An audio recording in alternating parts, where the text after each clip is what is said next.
Hello guys, ഇന്ന് കർക്കിടകവാണ് കേട്ടോ. അപ്പോൾ നമ്മൾ ബലിയിടാൻ വേണ്ടി അമ്പലത്തിൽ പോയേക്കാണ്. അടുത്തുള്ള ക്ഷേത്രത്തിൽ തന്നെ കേട്ടോ നമ്മൾ വന്നിരിക്കുന്നത്.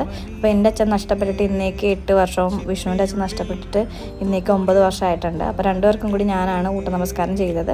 എൻ്റെ അച്ഛന് ഒറ്റ നമസ്കാരവും ചെയ്ത് ഞാൻ ബലിയിടാൻ വേണ്ടി നിൽക്കുകയാണ്. അപ്പോൾ നമ്മൾ അകത്ത് കയറി ഊട്ട നമസ്കാരം മേടിച്ച് പുറത്ത് വയ്ക്കണം കേട്ടോ. ഇനി നമുക്ക് അകത്തേക്ക് കയറാനായിട്ട് അനുവാദമില്ല. ഇനി അകത്തേക്ക് കയറാൻ പാടില്ല, നമ്മൾ അശുദ്ധിയായി എന്നാണ് പറയുന്നത്.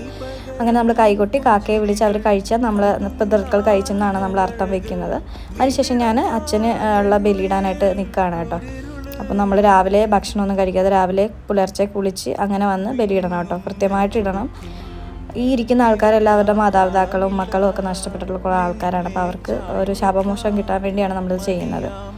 അപ്പോൾ നമ്മൾ ബലിയിട്ടതിന് ശേഷം 3 കറങ്ങിയിട്ട് നമ്മൾ അവിടെ കൊണ്ട് വെക്കുകയാണ്. വെച്ചതിന് ശേഷം ഒന്ന് കൈകൊട്ടി കാക്കയെ വിളിക്കുന്നത്. അത് കഴിഞ്ഞപ്പോൾ നമുക്ക് വീട്ടിലേക്ക് പോകാം കേട്ടോ. അപ്പോൾ വളരെ വിഷമത്തോടെയാണ് ഞാൻ വീട്ടിലേക്ക് പോകുന്നത്. കാരണം അച്ഛൻ്റെ ഓർമ്മകൾ